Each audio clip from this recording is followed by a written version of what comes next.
ইহুদি খ্রিস্টান যেমন হবে আমার মুসলমানেরা হবে তেমন।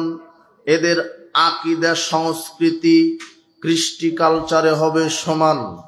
নামে মুসলিম পরিবারে জন্মগ্রহণ করবে, কিন্তু তাদের নীতি আদর্শ ইজাম মতবাদ মুসলমানেরা লালন করবে ইহুদি খ্রিস্টানের।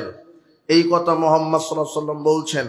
আপনি শুধু জন্মগ্রহণ করবেন মুসলিমের ঘরে, কিন্তু আপনার কৃষ্টি কালচার আদর্শ কাদের মতো হবে? ইহুদি খ্রিস্টানের মতো। এই কথা কে বলছেন? মুহাম্মদ সাল্লাল্লাহু আলাইহি ওয়াসাল্লাম। আবার লক্ষ্য করেন পিছনে কথা বলে কেন? এখন তো আর কোনো কথা হবে না। দেখেন কে কথা বলছে, দেখেন কোনো কথা নাই। বক্তব্য আজকে না বুঝলে আপনি জীবন বৃথা হয়ে যাবে। বিচারের মাঠে যারা সালাত সিয়াম হজ যাকাত আদায় করবে না এরা তো জাহান্নামে যাবে, আমি প্রথমেই বলেছি। কিন্তু যারা সালাত সিয়াম হজ যাকাত আদায় করে জাহান্নামে চলে যাচ্ছে তারা কারা? নবী করিম সাল্লাল্লাহু আলাইহি ওয়াসাল্লাম বলছেন, ইহুদি খ্রিস্টান যেমন হবে আমার মুসলিম উম্মত তেমন হবে। সারা পৃথিবীতে মুসলিম আছে, মুসলিমরা জন্মগ্রহণ করবে মুসলিম পরিবারে, কিন্তু তারা লালিত পালিত হবে ইহুদি খ্রিস্টানের নীতিতে। হাত্তা ইন কানা মিনহুম মান আতাহুল্লাহু আলা নিয়া। রাসূল সাল্লাল্লাহু আলাইহি ওয়াসাল্লাম বলছেন, ইহুদি খ্রিস্টানদের ভিতর থেকে যদি এমন লোক খুঁজে পাওয়া যায় যে ইহুদি খ্রিস্টান তার মায়ের সাথে জেনা করেছে, তার মায়ের সাথে জেনা করার মতো পাপ করে, লাকানা ফি উম্মতি মা ইয়াসনাউ যালিক, তাহলে মুসলমানের মধ্যেও পাওয়া যাবে যে তারা মায়ের সাথে জেনা করার মতো পাপ করছে। যেহেতু জুতার পা দুই পায়ের জুতা সমান, রাসূল সাল্লাল্লাহু আলাইহি ওয়াসাল্লাম উদাহরণ দিয়ে বোঝাচ্ছেন দুই পায়ের জুতা কেমন সমান, ঠিক ইহুদি খ্রিস্টান যেমন হবে মুসলমান তেমন হবে। আরো স্পষ্ট করে বলছেন, ইহুদি খ্রিস্টান যদি মায়ের সাথে জেনা করার মতো পাপ করে তাহলে মুসলমানেরাও মায়ের সাথে জেনা করার মতো পাপ করবে। তার একটা পাপ যেটা আপনি দিন রাত করছেন, পাপকে পাপই মনে করছেন না, সেটা হলো সুদের পাপ। রাসূল সাল্লাল্লাহু আলাইহি ওয়াসাল্লাম বলছেন, দিরহামুর রিবা ইয়াকুলুহু রাজুলু ওয়া ইয়ালামু আসাদ্দু মিন সিত্তাতি থালাসিনা জিনিয়াতান। কোন পুরুষ ব্যক্তি যদি 1 টাকা সুদ খায় তাহলে সে 36 বারেরও বেশি মায়ের সাথে জেনা করে। তাহলে যারা সুদের সাথে জড়িত এরা কাদের সাথে জেনা করছে? বক্তব্য বুঝতে পারেননি মনে হয়। বুঝবেন কি করে? আপনি তো সুদের সাথে জড়িত আছেন। বোঝা তো কঠিন আছে, বোঝা খুবই কঠিন। সারা দেশ মানুষ মনেই করছে না যে সুদ খাওয়া পাপ। এদেশের ব্যাংক ব্যবস্থা সুদী অর্থনীতি। ব্যাংকে যারা চাকরি করে তারা হিন্দুর পরিবারের কেউ না, অধিকাংশই মুসলমানের পরিবার। দাড়ি টুপি লাগিয়ে সুদী ব্যাংক পরিচালনা করছে এই মুনাফিকেরা। মুহাম্মদ সাল্লাল্লাহু আলাইহি ওয়াসাল্লাম বলছেন, জন্মগ্রহণ করবে মুসলিম পরিবারে, কিন্তু নীতি নৈতিকতা হবে ইহুদি খ্রিস্টানের। যুবক, ফজরের সালাতের পরে তুমি তদন্ত করো সুদ ভিত্তিক অর্থনীতির প্রতিষ্ঠাতাকে, দেখবে যে সুদী অর্থনীতির প্রতিষ্ঠাতা ইহুদি খ্রিস্টান। তোমার ব্যাংক চলে, হুজুর বসে আছে ব্যাংকে, শয়তান সুদের নাম দিয়েছে ইন্টারেস্ট, তাই তুমি বুঝতে পারো না সুদ কি। সুদের নাম চেঞ্জ করে দিয়েছে ইন্টারেস্ট। আর যারা দাড়ি টুপি লাগিয়ে ব্যাংকের ব্যবসা করছে এরা বলছে মুনাফা। তোমার নারী মেয়ে মহিলা, ইন্টারেস্ট সুদ মুনাফা। কথা বুঝুনি মনে হয়। আমি সুদের বিরুদ্ধে বক্তব্য আজকে দিতে আসিনি, শুধু বোঝাতে এসেছি। আর রিবা ও সাবুনা জুজান, সুদের পাপের 70টি ভাগ আছে। সুদ, কেউ যদি সুদের পাপের সাথে জড়িত থাকে তার 70 রকমের পাপ হয়। কত রকমের? আইসারুহা ইয়ানকাহার রাজুল উম্মাহু, সুদের সবচেয়ে ছোট পাপ নিজের মায়ের সাথে জেনা করা। সুদের সবচেয়ে ছোট পাপ কি? নিজের মায়ের সাথে জেনা করা। যার ব্যাংক ব্যবস্থা সুদী, প্রায় অর্থনীতিবিদ ব্যবসায়িক সুদী অর্থনীতির সাথে জড়িত, এ সালাত আদায় করে, 20 বছর ধরে সালাত আদায় করছে, 20 বছর ধরে সুদের সাথেও জড়িত আছে। কত মুসল্লি নেবেন আপনি? আচ্ছা, রাসূল সাল্লাল্লাহু আলাইহি ওয়াসাল্লাম বলছেন, আমার মুসলিম উম্মত ইহুদি খ্রিস্টানের সাথে মিশে যাবে। ইন্না বানি ইসরাঈলা তাফাররাকাত আলা 72 মিল্লাতান। বানি ইসরাইল জাতি বিভক্ত হয়েছিল 72 কাতারে। ওয়া তাফতারিকু উম্মতি আলা 73 মিল্লাতান। আর মুসলমানেরা বিভক্ত হবে 73 কাতারে। কুল্লুহুম ফিন্নার। 72 কাতার মুসলমান জাহান্নামে যাবে। ইল্লা মিল্লাতান ওয়াহিদাতান। এক কাতার মুসলিম জান্নাতে যাবে। সাহাবীগণ বলছেন, মান হি ইয়া রাসূলুল্লাহ, আল্লাহর নবী, এক কাতার যে জান্নাতে যাচ্ছে তারা কারা? তখন তিনি বলছেন, মা আনা আলাইহি ওয়াসহাবি, আমি আর আমার সাহাবীগণ যার ওপরে আছি তার ওপরে থেকে যারা জীবনকে পরিচালনা করবে তারা বিচারের মাঠে সরাসরি জান্নাতে চলে যাবে। এখন প্রশ্ন, আপনি আজকে ক্লাসে বসেছেন তাই না? আমি প্রশ্ন করব, মুহাম্মদ সাল্লাল্লাহু আলাইহি সাল্লাম আর সাহাবীগণ কার ওপরে ছিলেন? ঠিক আছে, দ্বীনের উপরে বলেছেন, সুন্নাহর উপরে বলেছেন, জি ঠিক আছে। কোরআন এবং হাদিসের উপরে, ইসলামের উপরে, কার উপরে ছিলেন? ইসলামের উপরে। তাদের সার্বিক জীবন কার উপরে ছিল? ইসলামের উপরে। সার্বিক জীবনটা যখন ইসলামের উপরে থাকবে আপনার, তখন আপনি বিচারের মাঠে সরাসরি জান্নাতে চলে যাবেন। কিন্তু শর্ত কি? আপনার পুরো জীবনটা কার উপরে থাকতে হবে? ইসলামের উপরে। মুসলিমরা বিভক্ত হবে 73 কাতার। 72 কাতার মুসলিম জাহান্নামে যাচ্ছে। এই 72 কাতারের কেউ বেনামাজি না। কি না? বেনামাজি মুসলিম কি? কাফের। বেনামাজি কি? কয়েক শ্রেণীর বেনামাজি আছে, যারা দিনে 4 ওয়াক্ত পড়ে, 1 ওয়াক্ত পড়ে না, অথবা সপ্তাহে 2-1 ওয়াক্ত বদমাশি করে ছেড়ে দেয়। এরা হলো ফাসিক। এরা কি? ফাসিক। আর যারা শুধু জুমার দিনে পড়ে, সপ্তাহে 7 দিন পড়ে না, শুধু কি দিনে পড়ে? জুমার দিনে পড়ে, এরা হলো মুশরিক। এরা কি? আর যারা 12 মাসই পড়ে না, এরা হলো কাফের, অরিজিনাল কাফের। কথা বুঝেছেন? রাসূল বলছেন, আল-আহদুল্লাযী বাইনানা ওয়া বাইনাহুমুস সালাহ। আমাদের মধ্যে আর কাফেরের মধ্যে আল্লাহ ওয়াদা দিয়েছেন সালাতের। ফামান তারাকাহা ফাকাদ কাফারা। যে ব্যক্তি সালাত ছেড়ে দিল সে কাফারা, কাফের হয়ে গেল। কথা বুঝে নেব না? তো বেনামাজিকে কাফের বলতে কি ভয় লাগে নাকি? কোরআন হাদিসে যারা নামাজ পড়েন ওদেরকে বেগাইরে সালাতিন, বেগাইরে মুসল্লিন এ কথা বলা হয়নি, বেনামাজি বলা হয়নি। বলা হয়েছে কি? যারা সালাত আদায় করে না তারা কি? কাফের। যারা মাঝে মাঝে শয়তানে বদমাশি করে ছেড়ে দেয়, কিন্তু অন্তরটা চাই যে সালাত আদায় করি, সপ্তাহে ঠিকই পড়ছে, 2-1 ওয়াক্ত বদমাশি শয়তানি করে ছেড়ে দিচ্ছে, এরা হলো ফাসিক। আল্লাহ হয়তো এদের ক্ষমা করবেন। যারা শুধু জুমার দিনে পড়ে, বাকি 1 সপ্তাহ পড়ে না, এরা হলো মুশরিক। দলিল ইবনে মাজার 1080। আল্লাহর নবী বলছেন যে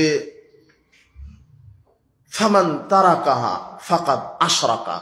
যে ব্যক্তি সালাত আদায় করতে করতে ছেড়ে দিল সে মুশরিক হয়ে গেল। কি হয়ে গেল? মুশরিক। তাহলে হলো মুশরিক। আর যে সালাতে আদায় করে না বছর পর বছর, শুধু 2 ঈদে পড়ে, রমাদানের 1 মাস পড়ে, শুধু রমাদানের 1 মাস পড়ে, বাকি 11 মাস পড়ে না, এ হলো কাফের। এর ইসলামে জানাজা নাই, গোসল নাই, দাফন নাই, কবরস্থ নেই, জানাজার সালাত বেনামাজির নেই। কেন নেই? জানাজা ফরজে কিফায়া, আর ফজরের 2 রাকাত সালাত আদায় করা ফরজ। তো এই বেনামাজি ফরজই পড়েনি, আর কিফায়া নিয়ে ব্যস্ত কেন আপনি? কথা বুঝেননি মনে হয়? যার জানাজায় দাঁড়িয়েছেন ফজরই পড়েনি, তোর আপনি কেফায়া নিয়ে ব্যস্ত হলেন কেন? সাবধান। বলছিলাম মুসলিমরা বিভক্ত হবে ৭৩ ফেরকায়, তার ৭২ ফেরকা জাহান্নামে যাবে। যেই ৭২ ফেরকা মুসলমান জাহান্নামে যাচ্ছে এরা কেউ কি না? বেনামাজি না। বুঝেননি মনে হয় কথা? নামাজি লোক যে জাহান্নামে যাবে এটা দলিল। তিরমিজি 2863। এই যুবক মনে রাখো, না হলে লিখে রাখো, নামাজি ব্যক্তি যে জাহান্নামে যাবে মুহাম্মদ সাল্লাল্লাহু আলাইহি ওয়াসাল্লাম বলছেন, শোনো, মান দা বিদাওয়াল জাহেলিয়া, যে ব্যক্তি জাহেলিয়াতের পথে মানুষকে আহ্বান করে, ফামিন জুসা জাহান্নাম, আল্লাহ তাকে জাহান্নামের খড়ি বানাবেন।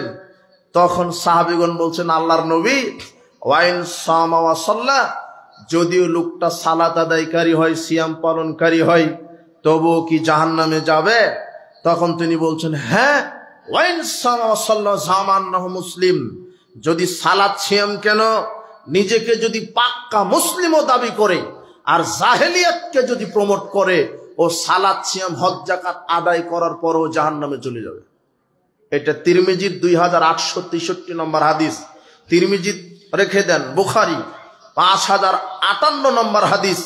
রাসূল সাল্লাল্লাহু আলাইহি ওয়াসাল্লাম বলছেন, ইয়াখরুজু ফিকুম, অচিরেই তোমাদের উপর একটা জাতি বের হবে। ইয়াখরুজু ফিকুম কওমুন, একটা জাতি বের হবে। তাহকিরুনা সালাতাকুম মা সালাতিহিম ওয়া সিয়ামাহুম মা সিয়ামিহিম ওয়া আমালাহুম মা আমালিহিম। শোনো, তারা তোমাদের সালাতকে তুচ্ছ মনে করবে, তোমাদের সিয়ামকে, আমলকে তুচ্ছ মনে করবে। ইয়াকরাউনাল কোরআন, তারা কোরআন তেলাওয়াত করবে। লা ইউজাইজু হানাজিরাহুম, কিন্তু কোরআন তাদের কণ্ঠের নিচে নামবে না।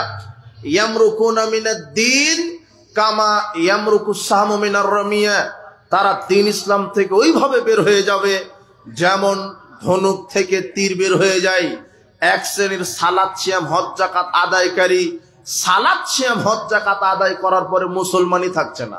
ওকে ওকে, তাও পিছনে কথা হয় কেন? এরা বুঝে না নাকি? এরা পিছনে কথা বলে কে?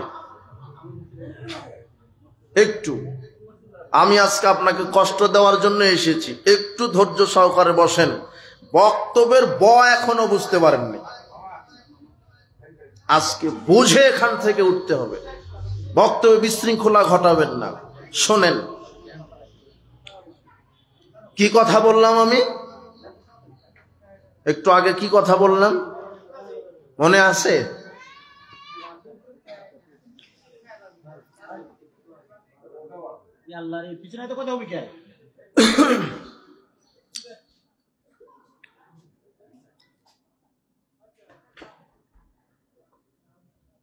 মুসলমানেরাই ৭৩ ফেরকায় বিভক্ত হবে।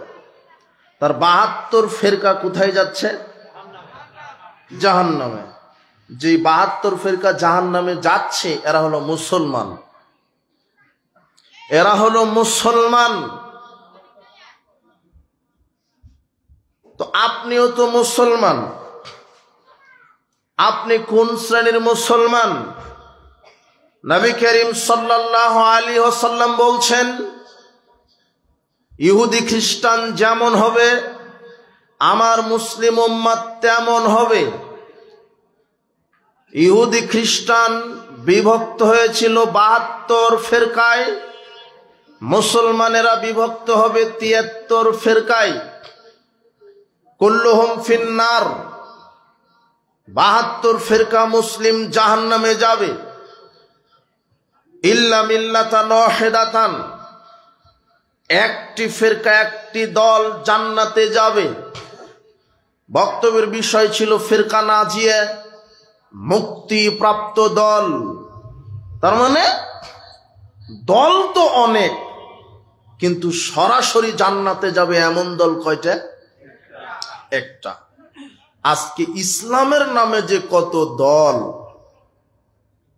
খারেজি, শিয়া, মুরজিয়া, মুতাজিলা, জাহমিয়া, জাবরিয়া, মুআত্তিলা, মাতরুদিয়া, ইসমাইলা, এক একটা দল। তরিকার নামে মুজাদ্দিদিয়া, নকশবন্দিয়া, এগুলো আছে না? কাদেরিয়া, চিশতিয়া, ব্রেলভি, দেওবন্দি, আটরশি, চরমনাই, সরসিনা, দেওয়ানবাগ, কুতুববাগ, রাজারবাগ, ফুলতলি, চন্দ্রপুরী আছে। এগুলি ইসলামের নামে এক একটা কি তরিকা। মাযহাবের নামে কয়েকটা আছে, হানাফি, শাফি, মালিকি, হাম্বলি আছে। 1981 সালের বাংলাদেশের সরকারি জরিপে শুধু বাংলাদেশে পীরের সংখ্যা ছিল 2,98,000। শুধু পীর, মুরিদের সংখ্যা নয়, শুধু বাংলাদেশে পীর আছে 2,98,000। কোন পীরের সাথে কোন পীরের আকীদা আমলের মিল নাই। কত দল, দল যতই হোক সবাইকে বলেন তোমার ধর্ম কি, কোনটা নাম নিবে? সবাইকে বলবেন তুমি জাতিতে কি, কি নাম নিবে? মুসলমান। কিন্তু আল্লাহ বলছেন যারা দ্বীন ইসলামকে টুকরো টুকরো করেছে, করবে নিজের স্বার্থে, কিন্তু দল যতই হোক হকের উপরে থাকবে কয়টি দল? একটি। এই দলের নাম আল্লাহ কোরআন মাজিদে বলে যাননি, রাসূল সাল্লাল্লাহু আলাইহি ওয়াসাল্লাম হাদিসেও বলে যাননি, তবে বৈশিষ্ট্য বলে গেছেন। বৈশিষ্ট্য কি? যারা সার্বিক জীবনে কোরআন সুন্নাহ মেনে চলবে তারাই সরাসরি জান্নাতি দল। এখন সার্বিক জীবন বলতে কি বুঝেন? সার্বিক জীবন বলতে আপনার জীবন যেদিন জন্মগ্রহণ হয়েছে সেদিন থেকে মৃত্যু পর্যন্ত আপনি যা কিছু করতে চাচ্ছেন সেখানে আল্লাহর বিধান দিয়ে করতে হবে। এটা হলো সার্বিক জীবন। আপনি কি করতে চাচ্ছেন দেখেন তো, আপনার সন্তানটা জন্মগ্রহণ করেছে, আল্লাহর বিধান যে এই বাচ্চাটা যে জন্মগ্রহণ করলো তাহানিক করো। তাহানিক কি? পরহেজগার ব্যক্তির কাছে নিয়ে যাও, পরহেজগার ব্যক্তি তার কিছু খেজুর বা কিছু মধু জিহুবায় দিয়ে জিহুবার লালাটা বাচ্চার মুখে দিয়ে দোয়া করবে, বারাকাল্লাহু লাক, বারাকাল্লাহু ফিক, বারাকাল্লাহু ফি আহলিকা মালিক। এইভাবে দোয়া করবে। পরহেজগার ব্যক্তির মুখের লালাটা নবজাতক বাচ্চার মুখে দেওয়াকে কি বলছে? তাহনিক। জন্মের দিন থেকেই বিধান কার শুরু হয়ে গেছে? আল্লাহ। এরপরে যখন সপ্তম দিন হবে তখন ইসলাম বলছে, আল্লাহ বিধান দিয়েছেন সপ্তম দিনের বিধান কি? নাম রাখো, আকিকে করো, মাথা মুন্ডন করো, মাথায় জাফরানের রং দিয়ে মাখিয়ে দাও, চুল ওজন করো, ওজন পরিমাণ রূপা সাদাকা করো। বিধান না এগুলা? সন্তান এভাবে আস্তে আস্তে বড় হচ্ছে। বিবাহ দাও, তাকে শিক্ষা দাও, সালাত শিখিয়ে দাও। 7 বছর যখন হবে সালাতের প্রশিক্ষণ দাও, 10 বছর থেকে প্রহার করে সালাত আদায় করাও। যখন বালেগ হয়ে যাব বিবাহ দাও। এগুলি কার বিধান? তো এর মধ্যে আপনার অনেক বিধান। আপনি যা কিছু করতে চাচ্ছেন সেখানে আল্লাহ বিধান দিয়েছেন। কি করবেন? ঘুমাতে গেছেন, কোথায় গেছেন? ঘুমাতে। আল্লাহ বলছেন ডান কাতে ঘুমাও, ডান কাত। আল্লাহুম্মা বিসমিকা আমুতু আহইয়া বলো। ঘুম থেকে উঠবেন তখন বলছে আলহামদুলিল্লাহিল্লাযী আহইয়ানা বা'দা মা আমাতানা ইলাইহিন নুশুর, এই দোয়া বলো। এখন জুতা পায়ে দিবেন। আল্লাহ বলছেন ডান পা আগে দাও বিসমিল্লাহ বলে, বাম পা পরে দাও। খোলার সময়তে বাম পা আগে খুলো, ডান পা পরে খুলো। জুতা পায়ে দেওয়ার পর টয়লেটে যাবেন, তখন আল্লাহ বলছেন এই দোয়া বলো, বিসমিল্লাহ আল্লাহুম্মা ইন্নী আউযু বিকা মিনাল খুবসি ওয়াল খাবাইস। টয়লেট থেকে বের হবেন, আল্লাহ বলছেন বের হয়েছে, এখন বলো গুফরানাকা। পোশাক গায়ে দিবেন, আল্লাহ বলছেন ডান হাতল আগে ঢুকে দাও, এই দোয়া বলো। আলহামদুলিল্লাহিল্লাযী কাসানি হাযা ওয়া রাযাকানিহি মিন গায়রি হাওলিন মিন্নী ওয়ালা কুওয়া, এই দোয়া বলো। কিছু খাবেন, আল্লাহ বলছেন ডান হাতে খাও, বিসমিল্লাহ বলো। খাওয়া শেষে বলো আলহামদুলিল্লাহিল্লাযী আত'আমানি হাযা ওয়া রাযাকানি মিন গায়রি হাওলিন মিন্নি ওয়ালা কুওয়া। এই দোয়া বলো। সালাত আদায় করবেন। আল্লাহ বলছেন সালাতের পূর্বে ওযু করো, দাঁড়ানোর পূর্বে নিয়ত করো, তাকবীরে তাহরিমা দাও, হাত বাঁধো, সূরা ফাতিহা তেলাওয়াত করো, অন্য একটি সূরা পড়ো, রুকুতে যাও, সুবহান রাব্বিয়াল আযীম বলো, সামিআল্লাহু লিমান হামিদা বলো, এরপরে রব্বানা লাকাল হামদ হামদান কাসীরান তাইয়্যিবান মুবারাকান ফি বলো, সিজদায় যাও, সুবহান রাব্বিয়াল আলা বলো, সিজদা থেকে উঠে বলো আল্লাহুম্মা আগফিরলি ওয়ারহামনি ওয়াজবুরনি ওয়াহদিনি ওয়াআফিনি ওয়ারযুকনি বলো, এরপরে তাশাহুদ পড়ো, এরপরে সালাম ফিরিয়ে দাও। সালাতটা কার বিধানে হলো? সিয়াম রাখবে শবে সাদিকে, সাহারি খাও শবে সাদিকের পূর্বে, শবে সাদিক থেকে নিয়ে সূর্য ডোবা পর্যন্ত অশ্লীল কাজ থেকে বিরত থাকো, পানাহার থেকে বিরত থাকো, সূর্য ডোবার সাথে সাথে ইফতার করো, বিসমিল্লাহ বলে করো, খেজুর দিয়ে ইফতার করো, খেজুর না থাকলে পানি দিয়ে ইফতার করো। কার বিধান? হজ করবেন, আল্লাহ বলছেন মিকাত থেকে ইহরাম বাঁধো, তামাত্তু হজ করলে আগে গিয়ে কাবা ঘর তওয়াফ করো, এরপরে 2 রাকাত সালাত আদায় করো, আগে উমরা করে নাও, আগে 2 রাকাত সালাত, জমজমের পানি থেকে পানি পান করো, সাফা মারো, সাই করো, প্রাথমিক হালাল হয়ে যাও। এরপরে 9 তারিখে চলে যাও, আরাফার মাঠে যাও, মুজদালিফায় যাও, মিনায় আসো, পাথর নিক্ষেপ করো, কুরবানি করো, মাথা মুন্ডন করো। কার বিধানে করলেন? আল্লাহ। যা কিছু করছেন, যা কিছু জন্ম থেকে মৃত্যু পর্যন্ত যা কিছু করছেন, এর ভিতর আপনি ব্যবসায়িক হতে পারেন, ব্যবসায়িক থাকতে পারে না? আল্লাহ বলছেন এই ব্যবসা করো, মাপে ওজনে কম দিও না। তার মানে ব্যবসাতেও কে বিধান দিয়ে দিয়েছেন, এই ব্যবসা করো, হারাম মালের ব্যবসা করো না। আল্লাহ বলছেন, রাসূল সাল্লাল্লাহু আলাইহি ওয়াসাল্লামের মুখ দিয়ে আল্লাহ বলছেন ইন্নাল্লাহা ইযা হারামা আলা কওমিন আকলা শাই। শোনো, আল্লাহ যখন কোনো জিনিস খাওয়া হারাম করে, ফাহারামা আলাইহিম সামানাহু, তার ব্যবসাকে আল্লাহ হারাম করেন। যেটা খাওয়া হারাম তার ব্যবসাটা কি? যেই জিনিসটা হারাম তার ব্যবসাটা কি? মানুষের রক্ত হারাম, মানুষের রক্ত ক্রয় বিক্রয় করা হারাম। তবে একজনের জীবন বাঁচাতে আপনি এমনিতেই দিতে পারেন, কিন্তু শরীরের রক্ত আপনি কি করতে পারবেন না? বিক্রি করতে পারবেন না। কেন? রক্ত হারাম, রক্ত ক্রয় বিক্রয় কি হারাম। এটা তো তোমার হসপিটাল বা তুমিও বুঝো না, রক্ত ক্রয় বিক্রয়ের ব্যবসা চলছে যেটা হারাম। কুকুর হারাম, কুকুরের ক্রয় বিক্রয় কি? শূকর হারাম, শূকরের ক্রয় বিক্রয় কি হারাম। মৃত জীবজন্তু হারাম, মৃত গরু ছাগল হারাম, মৃত হাঁস মুরগি হারাম, এগুলি বিক্রি করা হারাম। মাদক নেশাদার দ্রব্য হারাম, মাদক নেশাদার দ্রব্য ক্রয় বিক্রয় করা হারাম।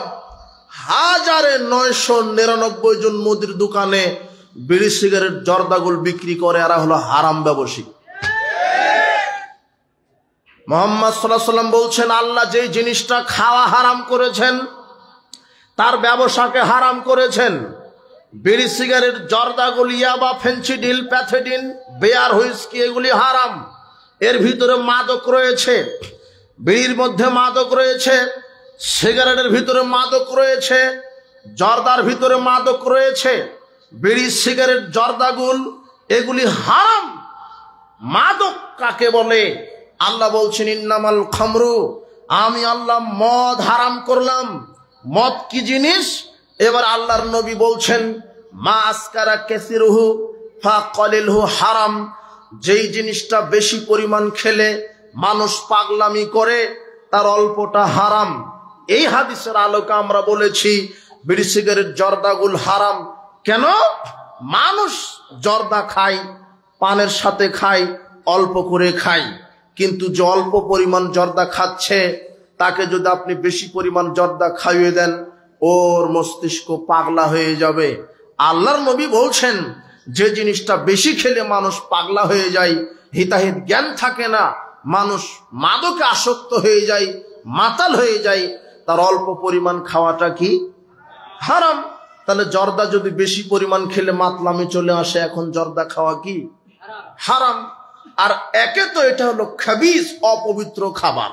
চিকিৎসা বিজ্ঞানীরা বলছেন বিড়ি সিগারেট জর্দার ভিতরে 4000-এরও বেশি নিকোটিন পয়জন বিষ রয়েছে, যেটা স্বাস্থ্যের জন্য ক্ষতি, নিজের শারীরিক উন্নতির জন্য ক্ষতি, যেটা অপবিত্র খাবার। বিড়ি, সিগারেট, জর্দা, ইয়াবা এগুলি মাদক, এর ভিতরে নেশা আছে। চিকিৎসা বিজ্ঞানী বলছে এটা এক প্রকার বিষ। আপনি প্রতিনিয়ত টাকা দিয়ে বিষ কিনে খাচ্ছেন, আর এটা এত অপবিত্র, এত খাবিস, যেই শুকর নামের প্রাণীটা যে হালাল হারাম বিবেচনা করে না, সেও তামাক পাতা মুখের সামনে আসলে মুখে নেয় না।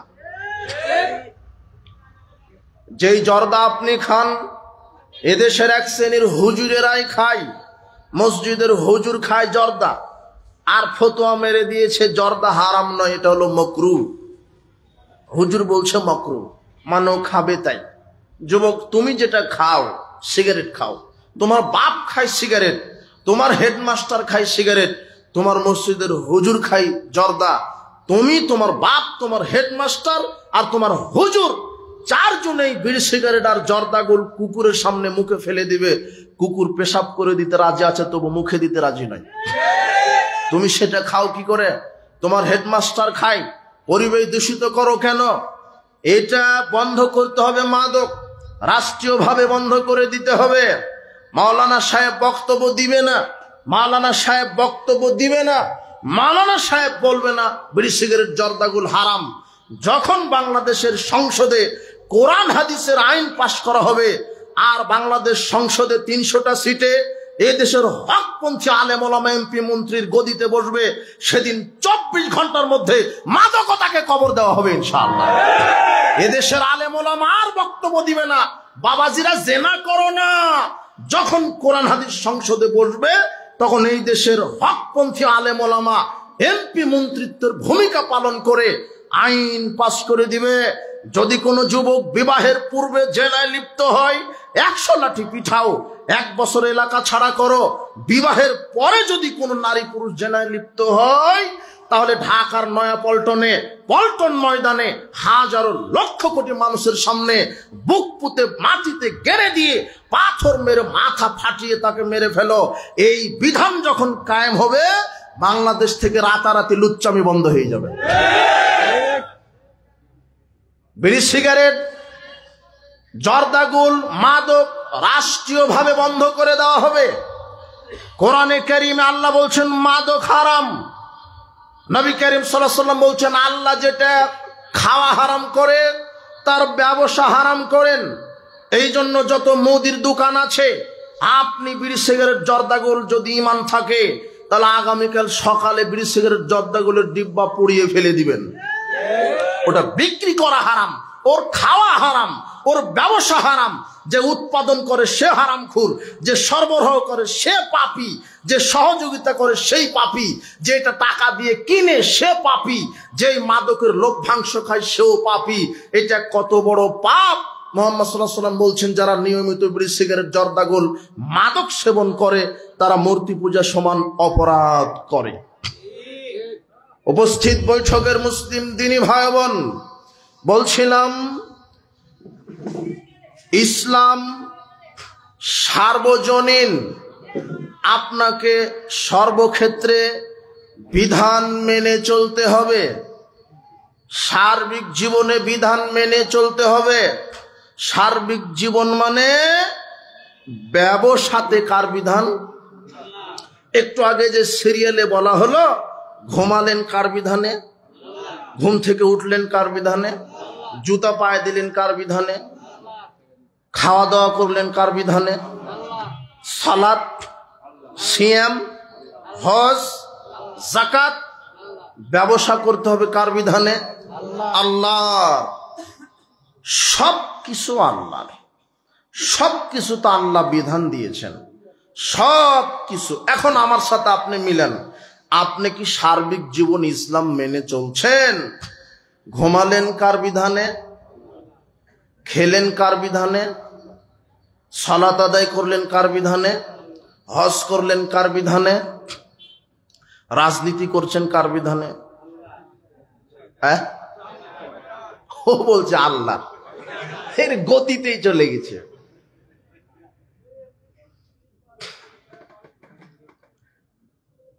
এদেশের মানুষ শুধু মুসলিম পরিবারে জন্মগ্রহণ করেছে, কিন্তু পরিচালনা হচ্ছে ইহুদি খ্রিস্টানের নীতিতে। ও জন্মগ্রহণ করা পর্যন্ত শেষ, শুধু একটু উৎপাদন করে ছেড়ে দিচ্ছে। আর সব ক্ষেত্রে এই মুসলমানেরা এই বাংলাদেশে ইহুদি খ্রিস্টানের ঘরে ঘর জামাই হয়ে বসে আছে। সব ক্ষেত্রে অফিস, আদালত, কোর্ট কাচারি, শিক্ষাঙ্গন, অর্থনীতি, সমাজনীতি, শিক্ষানীতি, সামাজিক নীতি, রাজনীতি, সব ক্ষেত্রে কাদের বিধান চলছে? কিন্তু ইহুদিদের বিধানে চলছে কারা? ইহুদি না মুসলমান? সব ক্ষেত্রে। কিন্তু জান্নাতে যাবে একটি দল, সেই দল সার্বিক জীবনে কার বিধান মানলে? এখন আপনি মসজিদে সালাত আদায় করছেন আল্লাহর বিধানে, ওই হারামখোর রাজনীতি করছে ইহুদি খ্রিস্টানের বিধানে। তোলার সুযোগ আছে? হ্যাঁ, ইহুদি খ্রিস্টানের বিরোধিতা করতে হবে। সার্বিক জীবন ইহুদি খ্রিস্টানের বিরোধিতা। মুহাম্মদ সাল্লাল্লাহু আলাইহি ওয়াসাল্লাম সবচেয়ে বেশি বিরোধিতা করেছেন। তিনি বলছেন, তোমরা ইহুদি খ্রিস্টানের বিজাতিদের বিরোধিতা করো। মুহাম্মদ সাল্লাল্লাহু আলাইহি ওয়াসাল্লাম বলছেন, তোমরা ইহুদি খ্রিস্টান বিজাতিদের বিরোধিতা করো। তিনি বলছেন যে ইহুদিরা দাড়ি রাখে কিন্তু দাড়িতে খেজাব দেয় না, তোমরা দাড়িতে খেজাব দিয়ে ফাখালিফুহুম, তাদের বিরোধিতা করো। রাসূল সাল্লাল্লাহু আলাইহি ওয়াসাল্লাম সাদা দাড়িতে খেজাব দিতে বলেছেন, তবে কালো ব্যতীত। ইন্নাল ইয়াহুদা ওয়ান নাসারা লা ইয়াসবুগুন, 5899 নম্বর হাদিস, বুখারীতে বলছেন, আল্লাহ নবী বলছেন যে দাড়িতে ইহুদিরা খেজাব দেয় না। ফাখালিফুহুম, তুমি ইহুদিদের বিরোধিতা করো। কি করো? খেজাব দাও, তবে কালো ব্যতীত। কেউ যদি দাড়িতে কালো খেজাব দেয় তাহলে সে জান্নাতে যাওয়া বহুদূরের কথা, জান্নাতের সুগন্ধি পাবে না। তাহলে দাড়িতে যদি খেজাব দেন কালো ব্যতীত, তাহলে কাদের বিরোধিতা করা হলো? তিনি যখন মক্কা থেকে মদিনায় গেলেন, দেখলেন ইহুদি খ্রিস্টানরা 2 দিন উৎসব করছে। তিনি বলছেন, এগুলি বাতিল করে দিলাম।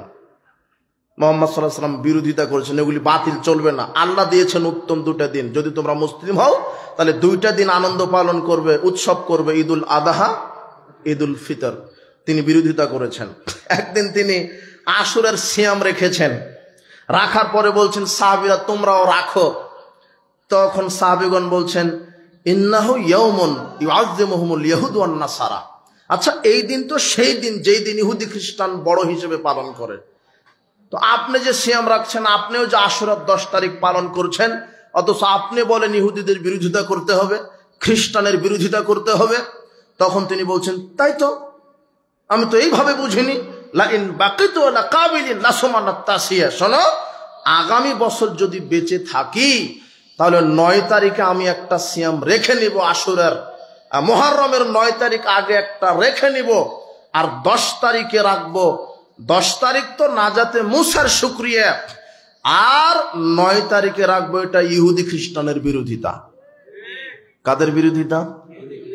মুহাম্মদ সাল্লাল্লাহু আলাইহি ওয়াসাল্লাম যেখানে ইহুদি খ্রিস্টানের নীতি দেখেছেন সেখানে বিরোধিতা করেছেন। আর আজকে সেই মুহাম্মদ সাল্লাল্লাহু আলাইহি ওয়াসাল্লামের উম্মত সব জায়গাতে ইহুদি খ্রিস্টানেরই নীতি। এমনকি আপনার ছেলেকে বলছেন, আব্বু ওই যে তোমার মামা বিদায় হয়ে যাচ্ছে, একটু টাটা বাই বা দাও। ওটা কাদের নীতি? ইহুদি খ্রিস্টানের। অন্তত মুসলমান হলে তো বলবেন যে সালাম দাও। কি দাও? যদি বিদায়ের দোয়া জানে শিখেন তাহলে অবশ্যই আস্তাউদিউল্লাহ দীনাকা ওয়া আমানাতাকা ওয়া খাওয়াতিমা আমালিকা যাওয়াদাকা আল্লাহু তাকওয়া ওয়া গাফারা যামবাকা ওয়া ইয়াসসারা লাকাল খায়র হাইসুমা কুনতা, এটা বলে বিদায় দেন। এটা আপনার ছেলেকে শিখান। সালামটাও শিখাননি, আপনি বিদায় দেওয়ার সময় তো শিখিয়েছেন কি টাটা বাই বাই। এটা কাদের নীতি? ইহুদি খ্রিস্টানের। যুবক, পহেলা বৈশাখ তুমি পালন করো, তুমি মুসলমানের বাচ্চা, অথচ পহেলা বৈশাখ হিন্দুদের প্রথা। পহেলা বৈশাখের সাথে মুসলমানের কোনো সম্পর্ক নেই। পহেলা বৈশাখের সাথে মুসলমানের কোনো সম্পর্ক নেই। মুসলমান কোন দিনকে কল্যাণ অকল্যাণ মনে করে না। কল্যাণ অকল্যাণ আল্লাহর পক্ষ থেকে নির্ধারিত। কোন দিনের রাতের ক্ষমতা নাই মানুষের কল্যাণ অকল্যাণ করার। তুমি পহেলা বৈশাখকে স্বাগত জানাও কেন? এসো হে বৈশাখ মঙ্গল শোভাযাত্রা, পহেলা ফাল্গুন পালন করো কেন? আর যত তথাকথিত এই ল্যাংটা কানা কুশিক্ষিত যারা এই পহেলা বৈশাখের দিনে দেখবেন ঢাকা রমনার বটমূলে বট গাছের নিচে ইলিশ পান্তা ভাত খাবে আর পহেলা বৈশাখকে পালন করে, তাও মানুষ হিসেবে কেউ পহেলা বৈশাখ এরা পালন করে না। মুখোশ পড়ে বান্দরের এরা নিয়তি করে, আল্লাহ এই নতুন এক বছর আমাদেরকে বান্দর হয়ে বেঁচে থাকার তৌফিক দান করো। নাহলে বান্দরের মুখোশ পড়ে কেন? এরা কুকুরের মুখোশ পড়ে, ভল্লুকের মুখোশ পড়ে। আরে সৃষ্টির সেরা মানুষ যুবক, তুমি তো বান্দরের মুখোশ পড়বেই, কেননা তোমার শিক্ষা ব্যবস্থাতেই শেখানো হয় মানুষ মানুষের জাত না, মানুষ বান্দরের জাত। ওই বান্দরই মুখোশ পড়ে ওরা বাদরামি করে। ওরা তুমি এই পয়লা বৈশাখের মুখে লাথি মারো, তুমি কেন 31st নাইট পালন করবে? আশ্চর্য কথা। ছেলে মেয়েকে জন্ম দিয়েছেন, এই ইহুদি খ্রিস্টানের নীতি নৈতিকতা আদর্শ তারা পালন করবে না। বিজাতিদের কোনো দিনকে 1 সেকেন্ড পালন করতে পারে না। তোমার দিন একমাত্র ইসলাম, তোমার আদর্শ একমাত্র ইসলাম। আশ্চর্য কথা, তোমার হুজুরের কাণ্ড দেখে তো আমি অবাক। তোমার হুজুরের ভরসাই নেই যে আল্লাহ আমাকে ক্ষমতা দিতে পারে, ইমানের গতি নাই। তোমার হুজুরের ভরসা চলে এসেছে অন্যভাবে। কিভাবে? ইব্রাহিম আলাইহিস সালাম মণ্ডপে গেছেন মূর্তি ভেঙে দেওয়ার জন্য, আর তোমার হুজুর মণ্ডপে ঢুকে মূর্তি উদ্বোধন করার জন্য। তোমার হুজুরের ভরসাই নাই যে ক্ষমতা দিতে পারে কে? তোমার হুজুর বলছে যে মণ্ডপ পাহারা দিবে আমাদের মুসলমানের বাচ্চা। কোন মুসলমানের বাচ্চা 1 সেকেন্ডের জন্য বিজাতির দিন, বিজাতির ধর্মকে সাহায্য করতে পারে না। আরে মূর্তি পূজা, মণ্ডপ উদ্বোধন এটা হিন্দুদের উৎসব, হিন্দুরা পালন করবে। কোন মুসলমানের হিন্দু উৎসবের সাথে 5 পয়সা সম্পর্ক থাকতে পারে না। আশ্চর্য কথা। শেখ হাসিনা হাদিস এবারত করে গেছেন, ধর্ম যার যার উৎসব সবার। এই হাদিস আমল করছে বাংলাদেশের হুজুরেরা। উনি হাদিস বলে গেছেন, আমল করছে কারা? কিন্তু এই হুজুরেরাই, এরাই কিন্তু শেখ হাসিনার এই কথার বিরোধিতা করেছিল। কথা বুঝেননি? কিন্তু সব উল্টা গেছে। আল্লামা দেলোয়ার হোসেন সাঈদী এমপি হয়েছিলেন, তোমার মতো মণ্ডপে গিয়ে তিনি এমপি হননি। তুমি সাঈদীর আদর্শে থাকো। আমি আপনাকে এইভাবে বলতাম না, যেই সময়তে বাংলাদেশে আল হাদিস মসজিদ মাদ্রাসা ভেঙে গুড়িয়ে দেওয়া হচ্ছে, ওই সময়তে আপনি মন্দির পাহারা দেওয়ার জন্য মুসলমানের বাচ্চাকে নিয়োগ দিতে পারেন, অথচ আল হাদিস মসজিদ মাদ্রাসা ভাঙার বিরুদ্ধে আপনার 1 লাইন কথা নাই কেন? আপনার কথা থাকা উচিত ছিল। ওই সময়তে যদি মন্দির ভাঙা হতো, এই নেতা মিডিয়া সাংবাদিক নিয়ে চলে যেত আর বলতো মূর্তি ভাঙা ঠিক হয়নি, শুধু হিন্দুদের 2টা ভোটের লোভে। তোমার হুজুর তোমাকে ধোঁকা দিচ্ছে। এই গণতান্ত্রিক সিস্টেমে তুমি সামনে আগায়ো না, তোমার ধ্বংস হবে। কিয়ামত পর্যন্ত এই ইহুদি খ্রিস্টানের নীতিতে গণতন্ত্র, সেকুলার, ন্যাশনালিজম, ক্যাপিটালিজমের মাধ্যমে কিয়ামত পর্যন্ত বাংলাদেশের জমিন ইসলাম কায়েম হবে না। ইসলাম কায়েম হবে একজন মানুষের তরিকায়, যার নাম মুহাম্মদ সাল্লাল্লাহু আলাইহি ওয়াসাল্লাম। উপস্থিত বৈঠকের মুসলিম দিনী ভাই বোন, আপনাকে এটা বোঝাতে আমি এই কথা বললাম। সারা পৃথিবী এখন ইহুদি খ্রিস্টানের গোলামে নিমজ্জিত হয়েছে। মানুষ নামে মুসলিম, কর্মে ইহুদি খ্রিস্টান। মানুষ জন্মগতভাবে মুসলিম হয়েছে, কর্মে ইহুদি খ্রিস্টানের নীতিতে চলে। মুহাম্মদ সাল্লাল্লাহু আলাইহি ওয়াসাল্লাম বলছেন, ইহুদি খ্রিস্টানের বিরোধিতা করো, ইহুদি খ্রিস্টানের বিরোধিতা করো। ইহুদি খ্রিস্টানের নীতি কোনো মুসলমান মানতে পারে না। আমি সালাত আদায় করব আল্লাহর বিধানে, রাজনীতিও করব। আমি সালাত আদায় করব মুহাম্মাদের তরিকায়, রাজনীতিও করব কার তরিকায়? মুহাম্মদ সাল্লাল্লাহু আলাইহি ওয়াসাল্লামের তরিকায়। তোমার নেতার রাজনীতি কোথায়? তোমার নেতার রাজনীতি আজকে কোথায়? তোমার নেতা ধর্ম বুঝেনি, তাওহীদ বুঝেনি। মুহাম্মদ সাল্লাল্লাহু আলাইহি ওয়াসাল্লাম বলছেন, তোমরা ইহুদি খ্রিস্টানের বিরোধিতা করো, তোমরা ইহুদি খ্রিস্টানের বিরোধিতা করো, তোমরা ইহুদি খ্রিস্টানের বিরোধিতা করো। কিন্তু কিভাবে বিরোধিতা করবেন? আমি যে রাজনীতি করছি সেটা খ্রিস্টানেরই তৈরি করা গণতন্ত্র। আমি যে রাজনীতি করছি সেটা ইহুদিদের তৈরি করা সেকুলারিজম, আর অধিকাংশ নেতা নেত্রী এই সেকুলার আকীদায় বিশ্বাসী। সেকুলার কি তুমি জানো যুবক? তুমি তো তোমার নেতার ক্যানভাস করে বেড়াও। বাংলাদেশের অধিকাংশ 1999 জন নেতা সেকুলার। সেকুলারদের আকীদা কি তুমি জানো?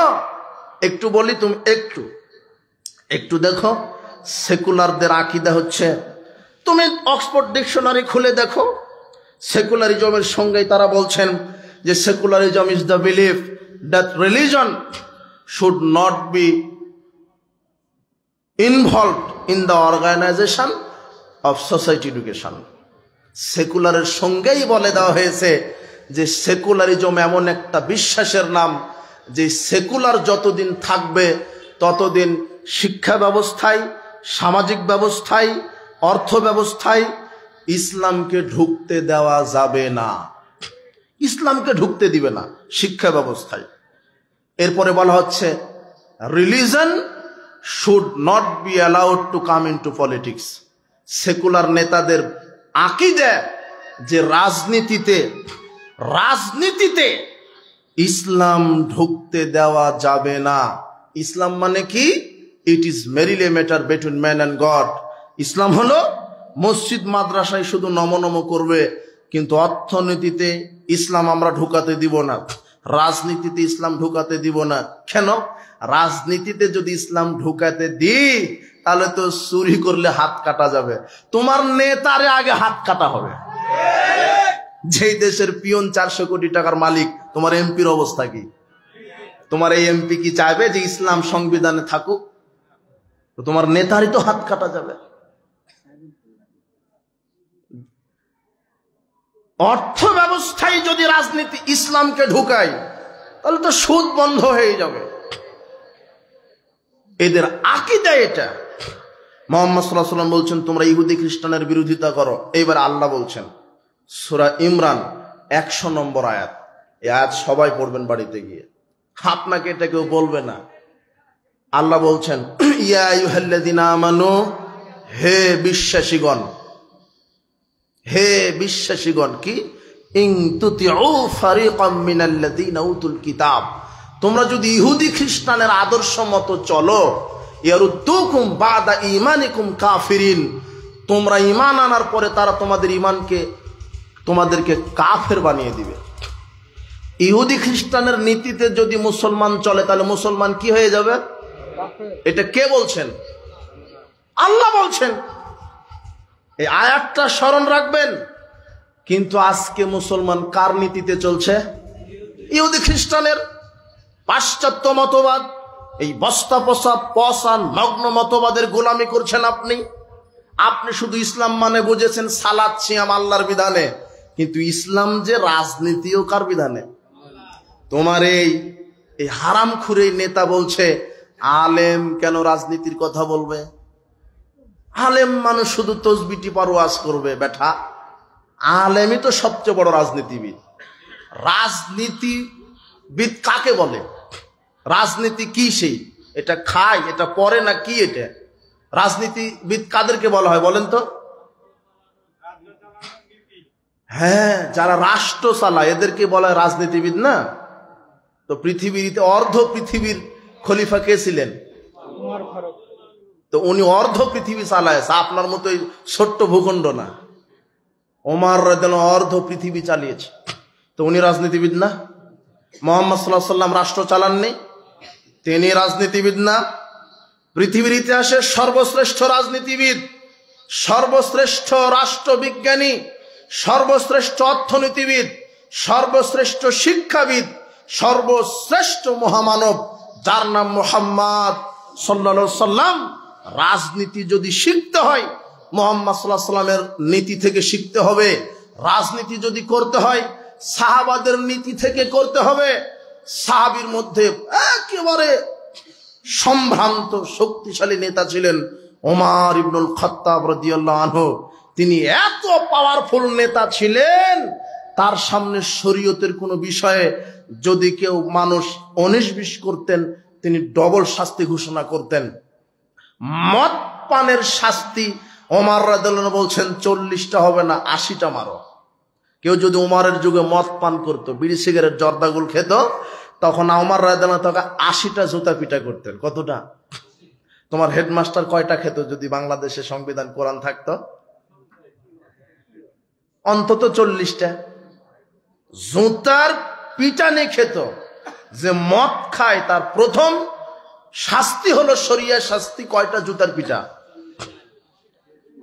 ওমর রাদিয়াল্লাহু আনহু অর্ধ পৃথিবীর খলিফা, রাজনীতি শিখতে হবে আলেম ওলামাদের কাছ থেকে, মুহাম্মদ সাল্লাল্লাহু আলাইহি ওয়াসাল্লামের নীতি থেকে, সাহাবীদের নীতি থেকে। রাজনীতি রাষ্ট্র পরিচালনার নীতি। আমার স্রষ্টাকে, এই জমিনের স্রষ্টাকে, এই রাষ্ট্রের সার্বভৌম ক্ষমতা কার হাতে?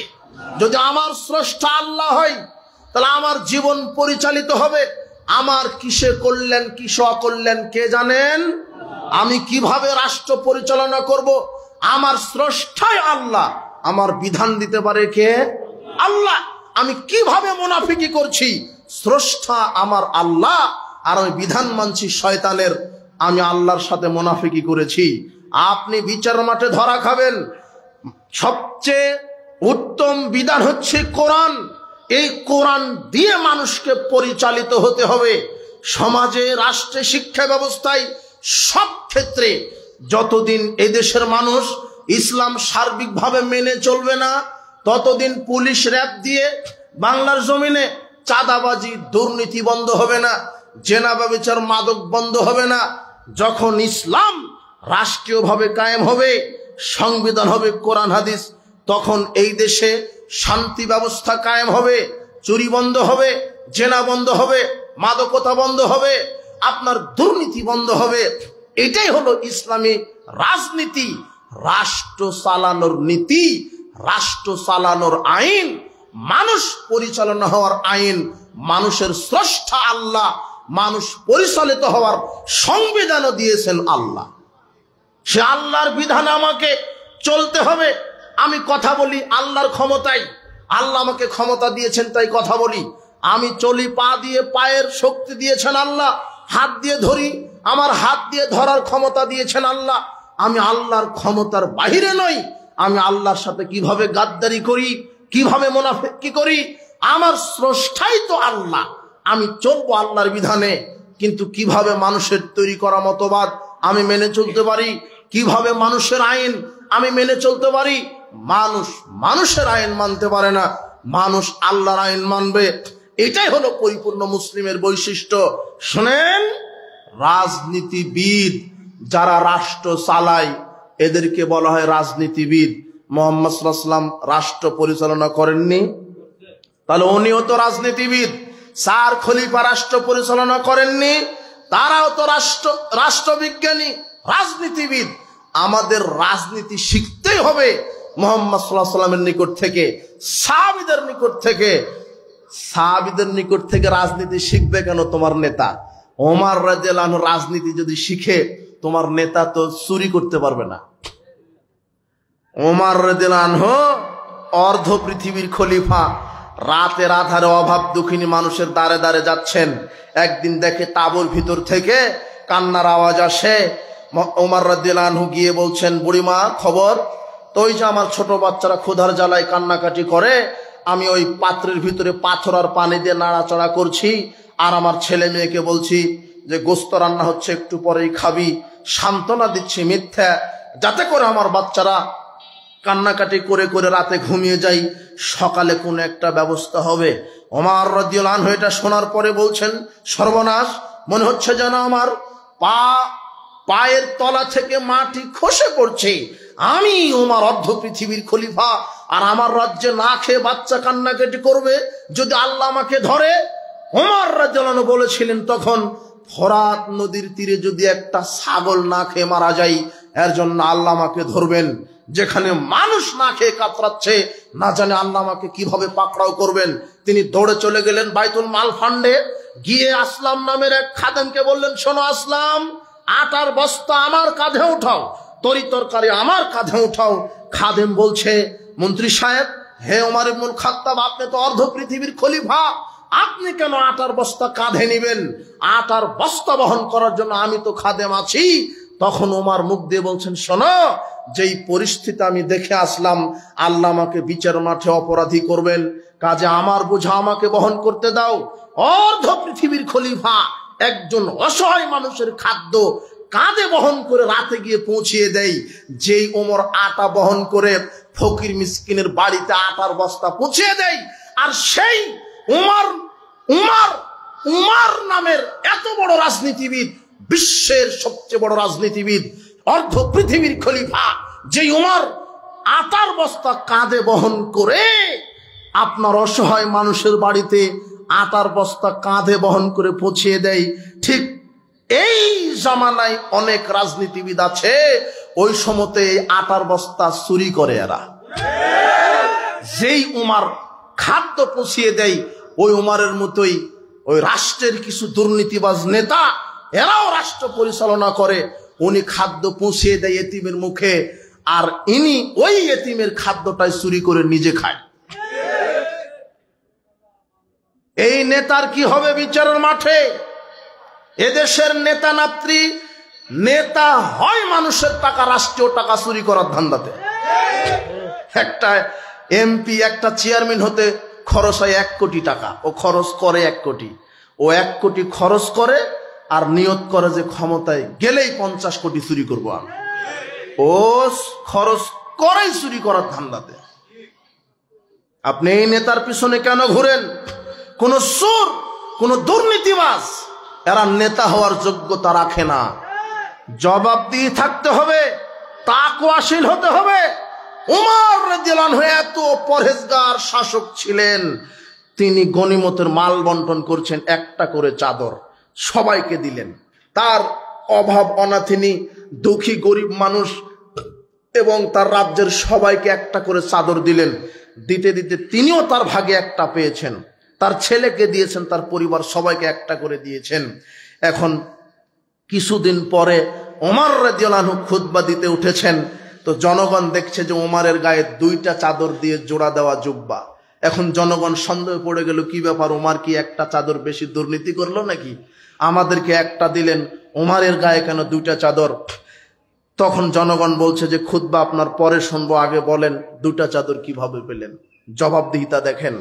তখন ওমরের ছেলে আব্দুল্লাহ বলছেন, শোনেন আমি বলি, আমার আব্বা উঁচা পুচা মানুষ, একটা চাদরে তার জুব্বা হয়নি, তাই আমি আমার ভাগের যে চাদরটা পেয়েছিলাম আমার আব্বাকে দিয়েছি, তাই তো আমার আব্বা 2 ছাটের চাদরের জুব্বা পরেছে। তখন জাতি বলছে, ঠিক আছে, এখন খুতবা চলবে। এটা জবাবদিহিতা। যেই উমরের গায়ে চাদরের হিসাব জনগণ নেই, আর সেই দেশেই কত এমপি মন্ত্রী সুখে যে 500 1000 কোট প্যান্ট পাওয়া যায়, সব চুরি করা টাকাতে। কথা বুঝেছেন? ওমরের মতো রাজনীতি শিখতে হবে। শিখবে কি করে? ওমরের মতো রাজনীতি করলে তো চুরি করা যাবে না, মদ খাওয়া যাবে না, ইয়াবা খাওয়া যাবে না, লুচ্চামি করা যাবে না। শোনেন, এই পাবনাবাসীকে বলে গেলাম, একজন মসজিদের ইমাম যখন নিয়োগ করা হয়, তখন ইমামের ইন্টারভিউ নেওয়া হয়। আপনার পাবনাতে সবচেয়ে বড় মসজিদ যদি থাকে, 5000 লোকের ইমামতি করবেন, 5000 লোক সালাত আদায় করবে, পাবনা সবচেয়ে বড় মসজিদ। সেই মসজিদের ইমাম নিয়োগ দেওয়া হয়, ইমামের ভাইবা নেওয়া হয়। ইমামের ডিগ্রি কত বড়, ইমামের কেরাত কত সুন্দর, ইমামের দাড়ি ঠিক আছে কিনা, ইমামের বউ পর্দায় থাকে কিনা, ইমাম হালাল বা হারাম খায় কিনা, ইমামের যোগ্যতা কেমন, ইমাম মদখুর কিনা, ইমাম লুচ্চে কিনা, ইমাম পরহেজগার কিনা। আপনি 5000 লোকের ইমামতি নেবেন, তাই এত ভাইবা করেন, এত খোঁজ খবর রাখেন, উনি ইমামতি করবে মোটে 5000। কিন্তু যখন নির্বাচন আসে, একটা এমপি নির্বাচিত হয় 5 থেকে 7 লক্ষ লোকের জন্য। একজন এমপি নির্বাচিত হয় 5 থেকে 7 লক্ষ লোকের জন্য। অথচ এই দেশের এই সাধারণ মানুষ এত অযোগ্য হয়ে গেছে, এত গোলাম হয়ে গেছে ইহুদি খ্রিস্টানের। 5000 লোকের ইমাম নিয়োগ দিতে এত ভাইবা নেন যে ও পরহেজগার কিনা, দাঁড়িয়ে আছে কিনা, সালাত আদায় করে কিনা, যে পরহেজগার কিনা, বউ পর্দায় থাকে কিনা। আপনি ইন্টারভিউ নিয়ে 5000 লোকের ইমাম নিয়োগ দেন, কিন্তু নির্বাচনের সময় যখন 7 লক্ষ লোকের জন্য এমপি নির্বাচিত হচ্ছে, তখন এই জাতি ভাইবা নেই না এই 5 লক্ষ লোকের এমপি হবে, এর দাঁড়িয়ে আছে কিনা, এ 5 ওয়াক্ত সালাত আদায় করে কিনা, বউ বেটি পর্দায় থাকে কিনা, লুচ্চা কিনা, বদমাশ কিনা, গাঁজাখোর কিনা, চোর কিনা, বদমাশ কিনা, হারামখোর কিনা, এই জাতি এখনো তদন্ত করে না। তাহলে এই হারামখোর যদি এমপি হয়, ও হারামই প্রমোট করবে বাংলাদেশে। গাঁজাখোর যদি এমপি হয়, ও গাঁজাই চালু করবে, গাঁজার লাইসেন্স দিয়ে গাঁজার ব্যবসা চালু করবে। এরা লুচ্চা যদি এমপি হয়, ও জেনার বিধান কায়েম করবে না। কেন? তোমার নেতারই 1400 নারীর সাথে লুচ্চার সম্পর্ক আছে। ও কি করবে? এই যুবক, তোমাকে আমি বলছি, এই হারামখোর বেনামাজি, আরে তুমি যেই নেতার পিছনে ছুটো, নামাজ তো বহুদূরের কথা, তো অজুই জানে না, এই নেতার পিছনে ছুটো কেন? এই দেশে যখন সৎ নেতৃত্ব আসবে, কোন হারামখোর, দুর্নীতিবাজ, লুচ্চা, বেনামাজি কোনদিন দেশের নেতৃত্বে থাকতে পারে না। দেশের নেতৃত্বে থাকবে, এই দেশের এমপি মন্ত্রী হবে, এই বাংলাদেশ মুসলমানের দেশ, এই বাংলাদেশের নেতা হবে এ দেশের হকপন্থী আলেম ওলামা। যখন এই দেশের সংসদে 300টা সিটে দেশের আলেম ওলামা, হকপন্থী আলেম ওলামা এমপি মন্ত্রী হবে, আর দেশের সংবিধান যখন হবে কোরআন আর হাদিস, সেদিন রাতারাতি লুচ্চামি বন্ধ হবে, জেনা বন্ধ হবে, দুর্নীতি বন্ধ হবে, সুদ বন্ধ হবে। সংসদ থেকে বলে দেওয়া হবে 24 ঘন্টার মধ্যে সুদী অর্থনীতিকে কবর দেওয়া হলো। সংসদ থেকে বলে দেওয়া হবে আজ থেকে বাংলাদেশের প্রত্যেকটা আকেল বালেক মুসলিম নারী পুরুষের 5 ওয়াক্ত সালাত আদায় করা বাধ্যতামূলক। এসি, ডিসি, এসপি, এনএসআই যারা আছে, সাংবাদিক, শিক্ষক, শিক্ষয়িত্রী, প্রত্যেকে আজানের পরে মসজিদে গিয়ে সালাত আদায় করবে। এই সংসদ থেকে এটা ঘোষণা দেওয়া হবে, যদি কেউ আজানের পরে সালাত আদায় না করে, তার আজীবন জেল হবে। এটা সংসদ থেকে বলে দেওয়া হবে। মাওলানা সাহেব বক্তব্য দিবে না, বাবাজিরা নামাজ পড়ো, বাবাজিরা পর্দায় থাকো। জি না, রাতারাতি পর্দা কায়েম করা হবে। তোমার এই টুপি দাড়ি নিয়ে যারা রাজনীতিতে নেমেছে, তাদেরকে বলি, রাজনীতি করেন, দোয়াও করি, আল্লাহ আপনাদেরকে নিয়ে আসুক। তবে খবরদার, ইহুদি খ্রিস্টানের নীতিতে নয়, মুহাম্মদ সাল্লাল্লাহু আলাইহি ওয়াসাল্লামের নীতিতে যেন হয়। ইহুদি খ্রিস্টানের নীতিতে যদি দাড়ি টুপিওয়ালা কেন, এই গণতান্ত্রিক সিস্টেমে যদি জিব্রাইলও প্রধানমন্ত্রী হয়, তবুও বাংলার জমিন থেকে সুদ দুর্নীতি বন্ধ করতে পারবে না, জেনা বন্ধ করতে পারবে না, সালাত কায়েম করতে পারবে না, দুর্নীতি বন্ধ করতে পারবে না।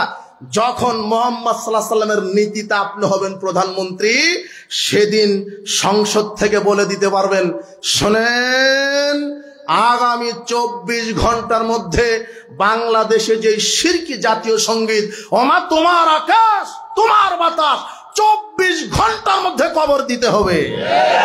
যদি মুহাম্মদ সাল্লাল্লাহু আলাইহি ওয়াসাল্লামের নীতিতে তোমার নেতা রাজনীতি করে, তোমার নেতা মণ্ডপে যাবে না, তোমার নেতা মাজার থেকেই ভোটের ক্যানভাস শুরু করে। মুহাম্মদ সাল্লাল্লাহু আলাইহি ওয়াসাল্লামের নীতিতে যদি তোমার নেতা রাজনীতি করে, তখন তোমার নেতা সংসদে বলে দিতে পারবে, কেন এখন মুহাম্মাদের রাজনীতি চলছে। তোমার এই নেতাই বলবে, শোনো, মুহাম্মদ সাল্লাল্লাহু আলাইহি ওয়াসাল্লাম আলীকে যেই ভাষায় বলেছিলেন, লা তাদাতিম ফালালা তামাসতাহু ওয়ালা কবরান মুশরিফান লা সাওয়াইতাহু, শোনো আলী, যত কবর উঁচু দেখছো, মাজার উঁচু দেখছো, খানকা দরগা, যত মাজার খানকা দরগা উঁচু পাবে, সব লাথি মেরে সমান করে দাও।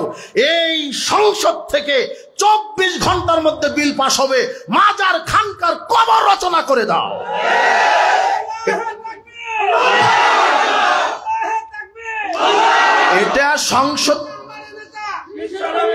এটা সংসদ থেকে বলে দেওয়া হবে, কিন্তু তোমার এই নেতা পারবে না মাজার ভেঙে দিতে। কেন? তোমার নেতা মাজার থেকেই ক্যানভাস শুরু করে। এটাই হলো গণতন্ত্রের ফজিলত। গণতন্ত্রের ফজিলত আছে। এমন হারামখোরকে ভোট মেরে দিলেন, আপনার ভোটে যদি লুচ্চামি করে, এমপি হওয়ার পরে ও যত লুচ্চামি করবে, সম পরিমাণ পাপ অ্যাকাউন্ট আপনার আমলনামাতে ঢুকানো হবে।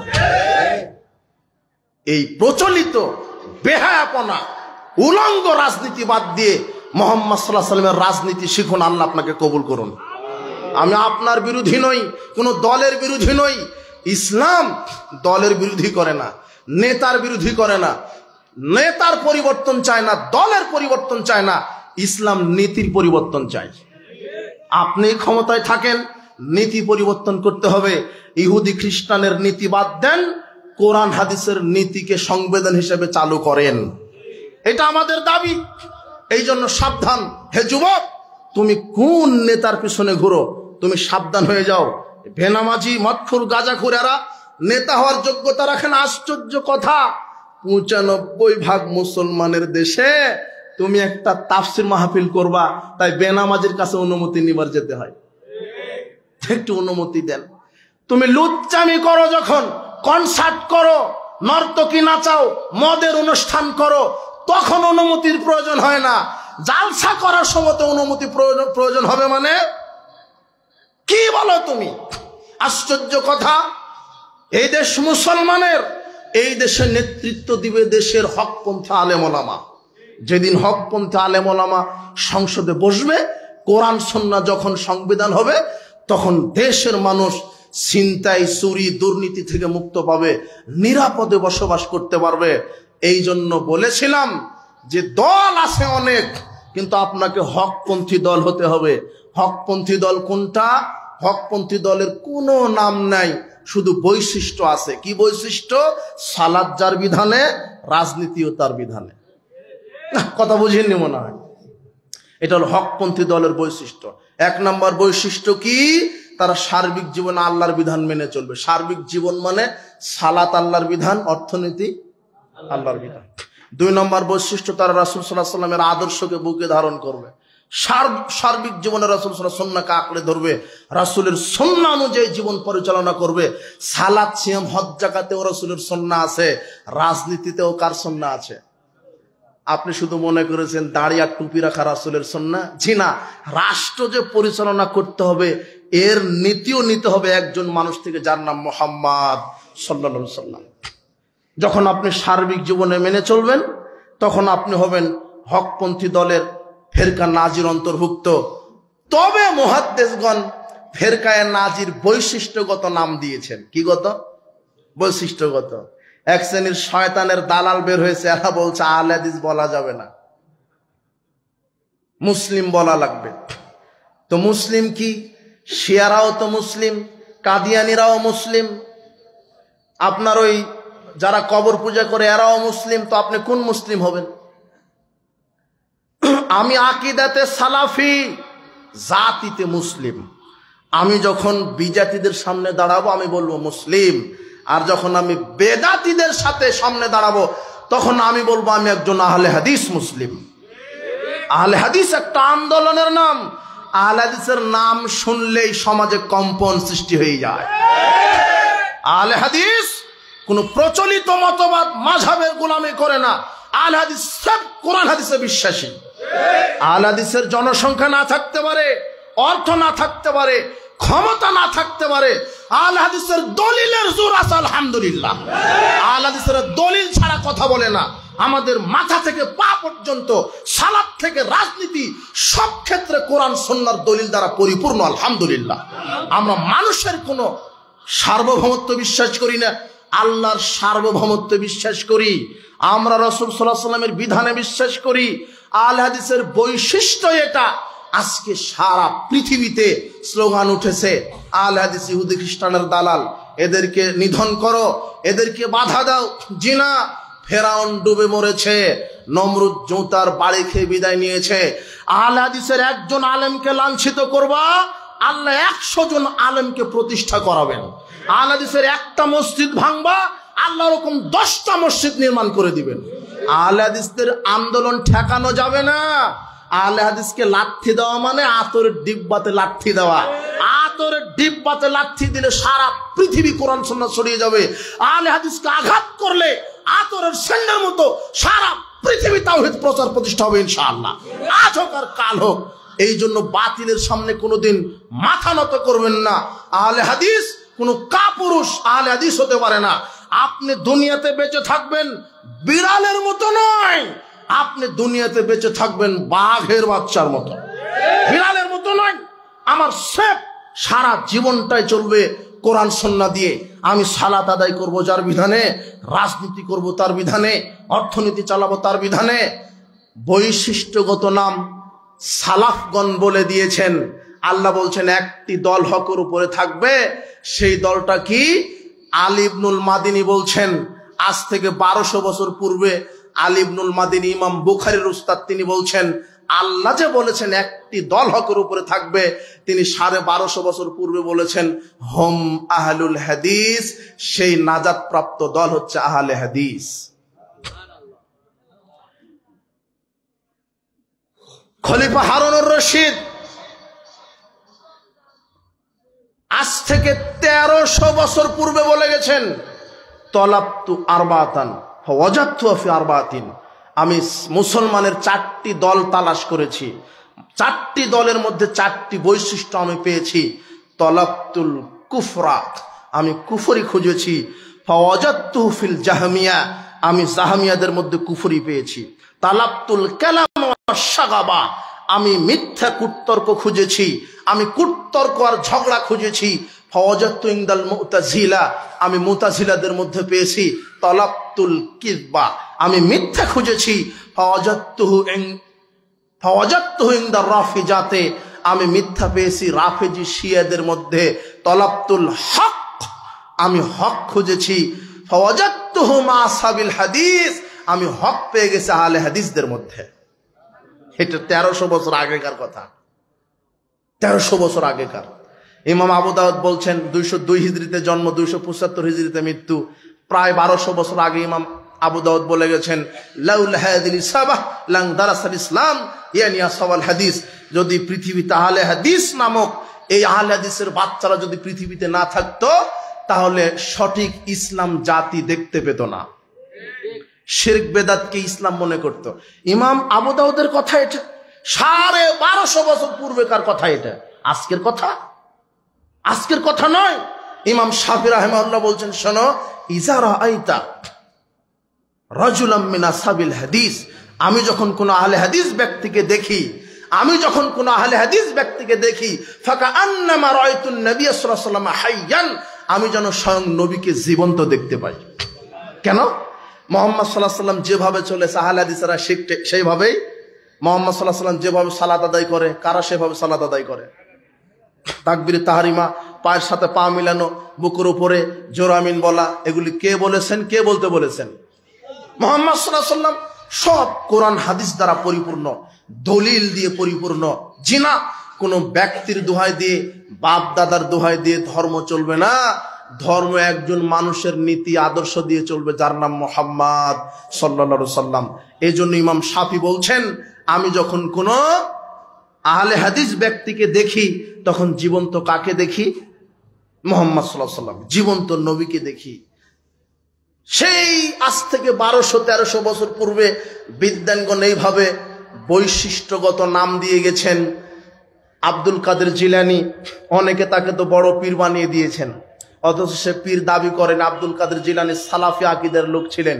আব্দুল কাদের জিলানী বলছেন, ফাম্মাল ফিরকাতুন নাজিয়া, শোনো জাতি, মুক্তিপ্রাপ্ত দলকে আমি বলছি, ওয়াহি আহলুস সুন্নাহ ওয়াল জামাত, তারা হচ্ছে আহলে সুন্নাহ ওয়াল জামাত।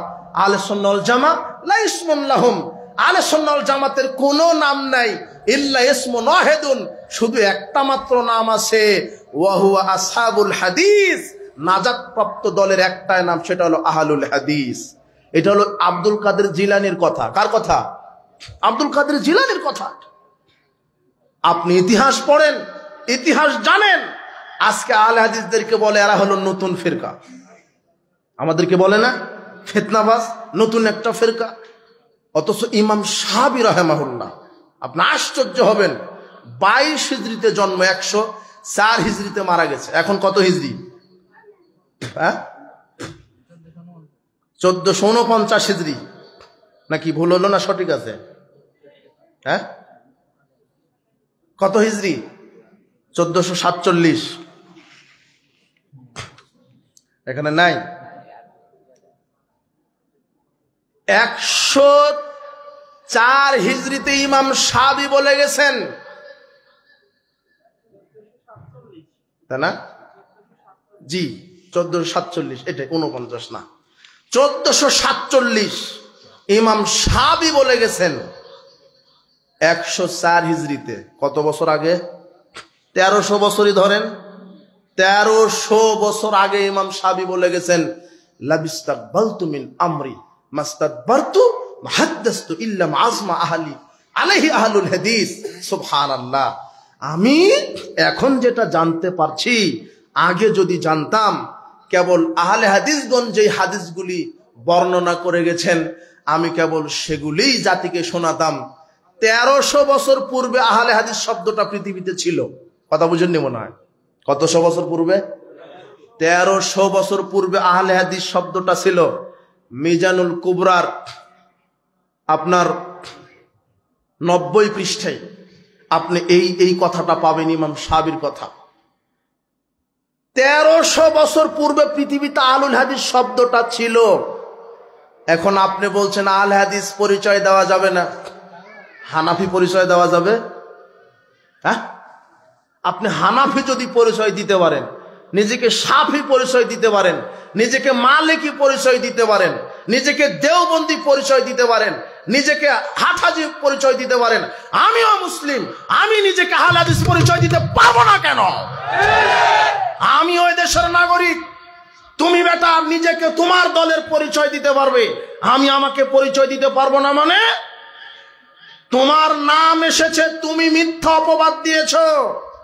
তুমি নিজেকে যেই নামে ভূষিত করো সেটা শত শত বছর পরে এসেছে। জাতিকে তো ইতিহাস তুমি জানাওনি, তুমি নিজেও জানোনি।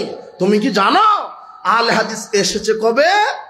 সাহাবীদের সময় থেকে আহলে হাদিস শব্দটা পৃথিবীতে ছিল। তার প্রমাণ এইটা, ইমাম শাফি রাহমাহুল্লাহ 104 হিজরিতে বলেছেন আমি কেবল আহলে হাদিস, অর্থাৎ ইমাম শাফি সাহাবীদেরকে কি বলতেন?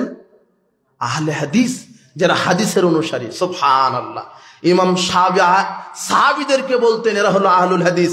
আমি আহলে হাদিসদের নিকট থেকে যা পেয়েছি তাই বর্ণনা করতাম, কিন্তু এখন তো দেখি সব বেদাতে আমল চলছে। এইভাবে তিনি জাতিকে আহলে হাদিস নামটা পরিচয় করিয়ে দিয়ে গেছেন। আহলে হাদিস নতুন কিছু নয়, আহলে হাদিস নতুন নয়। তুমি যদি নিজেকে তোমার নামে পরিচয় দিতে পারো, আমিও আমাকে আমার নামে পরিচয় দিতে পারবো। যদি বলো যে মুসলিমই বলতে হবে, তাহলে মুসলিম বলো। তুমি নিজেকে দেওবন্দি পরিচয় দাও কেন? তুমি নিজেকে অমুক মাযহাবী পরিচয় দাও কেন? তোমার যদি স্বতন্ত্র নাম থাকতে পারে, আমার থাকতে পারে না? আশ্চর্য কথা। কিন্তু তোমারটা এসেছে বহু পরে। 4 মাযহাব চালু হয়েছে 4 ইমামের নামে। জাতি তো ইতিহাস জানে না। ইমাম আবু হানিফা জন্মগ্রহণ করেছে কবে? 80 হিজরিতে। মারা গেছে কবে? 150 হিজরিতে। ইমাম মালিক জন্মগ্রহণ করেছে কবে? 93 হিজরিতে। মারা গেছে 179 হিজরিতে। ইমাম শাফি জন্মগ্রহণ করেছে কবে? 150 হিজরিতে। মারা গেছে 204 হিজরিতে। ইমাম আহমদ বিন হাম্বল তিনি জন্মগ্রহণ করেছেন 164 হিজরিতে, মারা গেছে 241 হিজরিতে। 4 ইমামই যখন মারা যায়, 241 যখন, কোন ইমাম পৃথিবীতে বেঁচে আছে? কোন ইমাম বেঁচে নাই। এই 4 ইমামের নামে মাযহাব তৈরি হলো কখন? বিশ্বাস করেন এই 4 ইমাম তাদের নামে মাযহাব তৈরি করে যাননি। কেন? ইতিহাস বলছে। ইমাম হাফেজ ইবনুল কাইয়িম রাহিমাহুল্লাহ তিনি বলছেন ইন্নামা হাযিহি আল বিদআ ফি রাবিল মাজমুম ফি কারনিল রাবিল মাজমুম। তিনি বলছেন, ইমাম হাফেজ ইবনুল কাইয়িম রাহিমাহুল্লাহ বলছেন, এই যে বেদাতি মাযহাবের উৎপত্তি হয়েছে 400 হিজরির পরে। কত হিজরির পরে? 400 হিজরির পরে। ইমামগণ মারা গেছে কত হিজরিতে? 241। 241 থেকে 400 হতে কত বছর লাগে বলো? 159 বছর। ইমামগণ মৃত্যুর কত বছর পরে তাদের নামে মাযহাব তৈরি হয়েছে? তাহলে ওরা তৈরি করে গেছে? তৈরি করলো কে? কে তৈরি করলো? আর একটা তথ্য তোমাকে দি যুবক, শোনো, তুমি বিভ্রান্ত হও না। নিঃসন্দেহে ইমাম আবু হানিফা তার নামে মাযহাব তৈরি করে যাননি। নিঃসন্দেহে ইমাম শাফি মালিক তাদের নামে মাযহাব তৈরি করে যাননি। আরে মাযহাব তো তৈরি হওয়ার কথা ছিল সাহাবীদের কারণ। আমি বুঝো ভালো করে, তোমার চার মাযহাব, না এরা রাসূলের সাহাবী, না এদের উপর ওহী নাজিল হয়েছে। নিঃসন্দেহে এরা বড় আলেম, আমরা অস্বীকার করি না, বড় আলেম, তাদের অনেক মর্যাদা। কিন্তু মাযহাব যদি তুমি তৈরি করতে, যতই বড় আলেম হোক এই চারজন, একজন সাহাবীদের চাইতে এরা কেউ বড় না। বড় বুঝেননি? ভালো করে বুঝেন আপনি।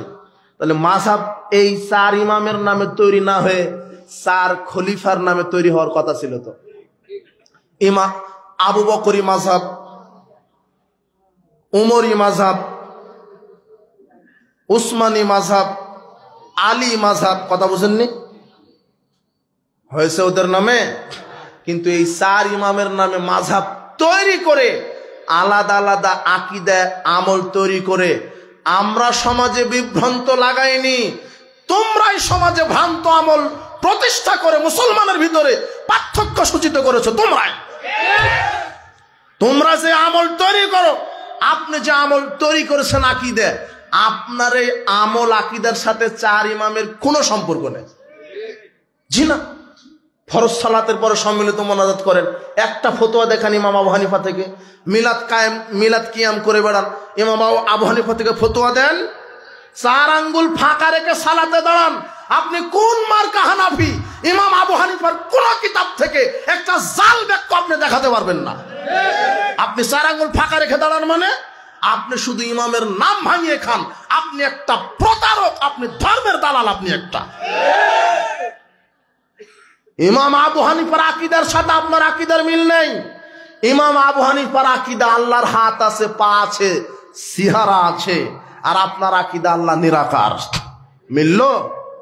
আল ফিকুল আকবর খুলেন, 66-67 পৃষ্ঠায় ইমাম আবু হানিফা স্বর্ণাক্ষরে লিখে গেছেন, বলে গেছেন। কি বলে গেছেন? ওয়ালাহু ইয়াদুন ওয়া ওয়াজহুন ওয়া নাফসুন কামা যাকারাহুল্লাহু তাআলা ফিল কোরআন। ইমাম আবু হানিফা নিজে বলছেন আল্লাহর হাত আছে, ওয়ালাহু ইয়াদুন ওয়া নাফসুন, তার নফস আছে, তার চেহারা আছে, যেমন আল্লাহ নিজেই কোরআনে বর্ণনা করেছেন। দেখেন, ইমাম আবু হানিফা নিজেই বলছেন আল্লাহ কোরআনে তার হাতের কথা কি করে গেছেন? বর্ণনা করেছেন। কোথায়? সূরা সাদ 38 নম্বর সূরা 78 নম্বর আয়াত। আল্লাহ বলছেন, ইয়া ইবলিস মা মানাকাং তাসজুদা লিমা খালাকতু বিয়াদাইয়া। হে ইবলিস, আমি যে আদমকে আমার দুই হাতে তৈরি করলাম, সে আদমকে তুই সেজদা দিলি না কেন? আল্লাহ কয় হাত দিয়ে আদমকে তৈরি করেছেন? সূরা হুদের 37 আয়াত। আল্লাহ নূহ আলাইহিস সালামকে বলছেন, ওয়াসনাইল ফুলকা বিআয়ুনিনা, হে নূহ, তুমি আমার চোখের সামনে নৌকা তৈরি করো। কার সামনে? আল্লাহর কি আছে? আইনামা তুয়াল্লু ফাসাম্মা ওয়াজহুল্লাহ। আল্লাহ বলছেন যেদিকেই তোমরা তাকাও সেদিকেই আমি আল্লাহর চেহারা রয়েছে। আল্লাহর কি আছে? চেহারা। আল্লাহ বলছেন ইয়াউমা ইয়াকশাফু আন সাকিউ ওয়া ইউদআউনা ইলা সুজুদে ফালা ইস্তাতিউন।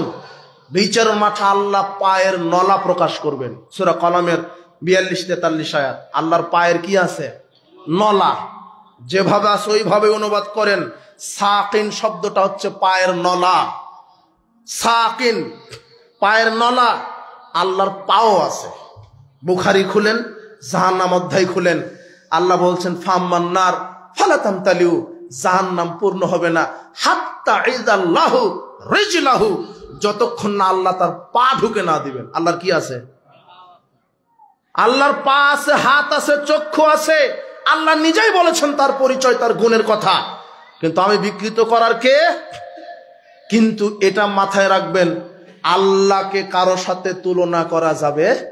আল্লাহর হাত অমুকের মতো, আল্লাহর চোখ অমুকের মতো, এটা বলা। আল্লাহর হাত যেমন তার মতো শোভা পায়, তবে আপনাকে বিশ্বাস রাখতে হবে আল্লাহর কি আছে? হাত আছে, পা আছে, আকার আছে। নিরাকার বলা যাবে? তা আপনি কোন মার্কা হানাফি? আপনি কোন মার্কা? আপনি মাযহাবী। আপনি আল্লাহকে আকার মানতে রাজি নন। ও আবার বলে যে আবু হানিফা 99 বার দেখেছে, তো আকার নাই তো দেখলো কি? কি এক চিটার বাটপাড়ি কথা। কথা বুঝেননি মনে হয়? মোহাম্মদ নূরের তৈরি? জি না। কোরআন বলছে কুল ইন্নামা আনা বাশারুম মিসলুকুম। আল্লাহ বলছেন মোহাম্মদ তুমি বলো আমি তোমাদের মতোই কি মানুষ, তোমাদের মতোই মানুষ। উপস্থিত বৈঠকের মুসলিম দিনী ভাই বোন, বিভ্রান্ত হবেন না। 4 ইমামের সব কথা আমরা মানি ততক্ষণ যতক্ষণ তাদের কথা কোরআন সুন্নাহ অনুযায়ী হয়। আর আমরা কারো কথা মানবো না, সে যত বড় ইমাম হোক, লিডার হোক, যদি মুহাম্মদ সাল্লাল্লাহু আলাইহি ওয়াসাল্লামের বিরুদ্ধে চলে যায় আমরা মানতে পারি না। 1 মিনিটে 4 ইমাম 4টা কথা বলে গেছেন, আপনাকে শুনতে হবে। ইমাম আবু হানিফা বলছেন, ইলামুল মুওয়াক্কিনের 2য় খণ্ডের 309 পৃষ্ঠাতে ইমাম আবু হানিফা বলছেন যে লা ইয়াহিল্লু লি আহাদিন আয়াখুযা বিকাউলিনা মা লাম ইয়ালাম মিন আইনা আখাযনাহু। ওই ব্যক্তির জন্য আমার কথা গ্রহণ করা হালাল নয় যতক্ষণ না ওই ব্যক্তিটা জানবে যে আমার কথা কোরআন হাদিসের সাথে মিলল কিনা। আমি ইমাম আবু হানিফার কথা যদি কোরআন হাদিসের সাথে মিলে তখন আমার কথা গ্রহণ করা কি হালাল, না হলে কি না। এই কথা কে বলছেন? ইমাম আবু হানিফা।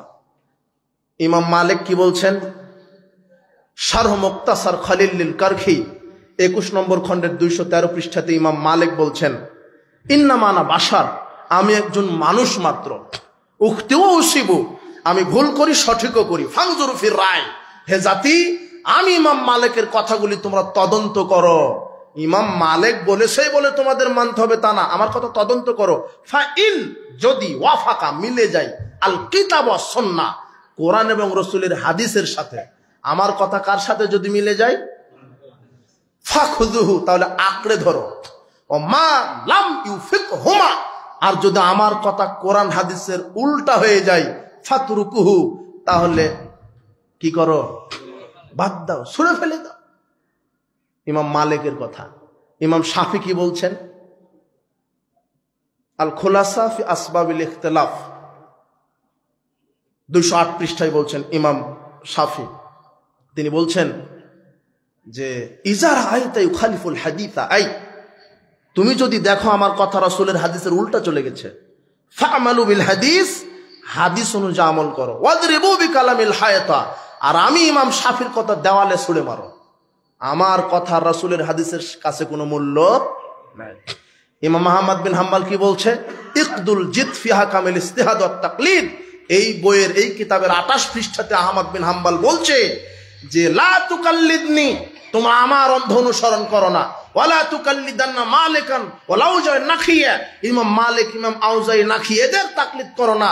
খুজিল আহকামা মিন হাইসু আখাযু মিনাল কিতাব ওয়াস সুন্নাহ, সব তোমরা কোরআন সুন্নাহ অনুযায়ী আমল করো। সুবহানাল্লাহ। 4 ইমামই কোনটা মানতে বলেছেন? কোরআন আর হাদিস। তাদের তাকলিদ করতে বলেছেন, কিন্তু আমরা আমল করি তাদের নাম ভাঙিয়ে, যেই আমলের সাথে ইমামগণের কোনো সম্পর্ক নাই। সাবধান, আপনার আমলটা হতে হবে রাসূলের সুন্নাহ অনুযায়ী। কি অনুযায়ী? আপনার আমল, আপনার আখলাক, আপনার সালাত, আপনার সিয়াম, আপনার হজ, আপনার জাকাত, আপনার তাহাজ্জুদ, আপনার জুতা পায়ে দেওয়া, আপনার পোশাক গায়ে দেওয়া, আপনার খাওয়া, আপনার ঘুমানো, আপনার অর্থনীতি, আপনার সমাজনীতি, রাজনীতি, সবটাই কার তরিকায় করতে হবে? মুহাম্মদ সাল্লাল্লাহু আলাইহি ওয়াসাল্লামের। যদি করতে পারেন, মুহাম্মদ সাল্লাল্লাহু আলাইহি ওয়াসাল্লাম বলছেন তারা বিচারের মাঠে সরাসরি জান্নাতে চলে যাবে। এরাই হলো মুক্তপ্রাপ্ত দল। কথা বুঝেছেন? মুক্তিপ্রাপ্ত দল কারা? যারা সার্বিক জীবনে বিধান মানে আল্লাহ আর তরিকা মানে মুহাম্মদ সাল্লাল্লাহু আলাইহি ওয়াসাল্লামের। ওয়াল্লাহি, আল্লাহর কসম, এরাই আকাশের নিচে জমিনের উপরে, এরাই হচ্ছে হকপন্থী দল। আর ইনশাআল্লাহ এরাই বিচার মাঠে সরাসরি জান্নাতে চলে যাবে। এই কথা আল্লাহ বলছেন, মুহাম্মদ সাল্লাল্লাহু আলাইহি ওয়াসাল্লাম বলছেন। বিশ্বাস করেন, মুনাফিকি হবেন না। সর্বশেষ কথা, যদি আপনি বলেন সালাত সিয়াম আল্লাহর বিধানে করব, আর অর্থনীতি, রাজনীতি, সমাজনীতি আমাদের বিধানে চালাবো, ইসলাম মানব না। শোনেন, যেই মুসলমান ইসলামী আইন চায় না সে অরিজিনাল কাফের। ইসলামী আইন চাইতে হবে, অন্তরে পোষণ করতে হবে। মুখে বলতে না পারলেও যদি ইমানের দুর্বলতা এতই থাকে, 4 দেওয়ালের মাঝে দরজা, কপাট, জানালা বন্ধ করে দিয়ে অন্তত অন্তর দিয়ে বলবেন, আল্লাহ বাংলার জমিন তুমি ইসলাম কায়েম করার তৌফিক দাও। এটা চাইতে হবে। যদি আপনি ইসলামী আইন প্রতিষ্ঠা হোক না চান, আপনি হলো কাফের। কি? আপনি কাফের। আপনাকে চাইতে হবে, আপনাকে বলতে হবে। আল্লাহ বলছেন সূরা নিসার 150 আর 151 আয়াতে, ইয়াকুলু নুমিনু বিবাদিউ ওয়া নাকফুরু বিবাদ। যারা বলে আমরা ইসলাম শুধু হজ যাকাতে মানব, রাজনীতি অর্থনীতিতে মানব না, উলাইকা হুমুল কাফিরুনা হাক্কা, এরা হলো অরিজিনাল কাফের। এরা কি কাফের? এটা কোরআনের আয়াত। যারা ইসলাম অর্ধেক মানে অর্ধেক, প্রথমে বলা হয়েছে ইসলামে পরিপূর্ণভাবে কি করতে হবে, কিন্তু আপনি শুধু সালাত আল্লাহু আকবার, কিন্তু রাজনীতিতে বলছেন যে আমি আল্লাহর আইন মানি না। এই আব্রাহাম লিঙ্কনের এই কাল্পনিক মতবাদ, ডেমোক্রেসি, গণতন্ত্র বলছেন আপনি। জি না। কবরে জিজ্ঞাসা করা হবে মান রব্বুকা, তোমার প্রতিপালককে, আইনদাতাকে, তখন আপনি বলবেন রব্বি আব্রাহাম লিঙ্কন। মা দিনুকা, তোমার দিন কি, তখন আপনি বলবেন দিনই ডেমোক্রেসি। মান নাবিউকা, তোমার নেতাকে, তখন বলবেন যে আমার নবী আব্রাহাম। ওই যে কবরে শোয়ানোর সময়তে হুজুর বলে না বিসমিল্লাহ আলা মিল্লাতে রাসূলিল্লাহ, আল্লাহর নামে রসুলের দলে উঠাই দিলাম, কিন্তু ওই হারামখুর দল করেছে ইহুদি খ্রিস্টানের, আর আপনি ওকে রসুলের দলে উঠাই দিলেন। আর মুনাফিক তো আপনি। আপনার ওই লাশ রাসূল নিয়ে কি করবেন? ওর মুখে দাঁড়িয়ে নাই, সালাত আদায় করেনি, ওর অর্থনীতি, সমাজনীতি, রাজনীতি, টোটাল জীবনটাই নাস্তিকে ভরা। ইহুদি খ্রিস্টানকে সে লিডার মেনেছে, আর মরার সময় তো ওকে মোহাম্মদের দলে উঠাই দিলেন আপনি। ওই মরা লাশ মোহাম্মদ সাল্লাল্লাহু আলাইহি ওয়াসাল্লাম নিয়ে কি করবেন? বারাকাল্লাহু ফিকুম, জাযাকুমুল্লাহ খায়ের। আজকের বক্তব্যের বিষয় ছিল মুক্তিপ্রাপ্ত দল। মুক্তিপ্রাপ্ত দল কারা? যারা সার্বিক জীবনে কি মানে? আল্লাহর বিধান আর রাসূলের আদর্শ। মনে থাকবে?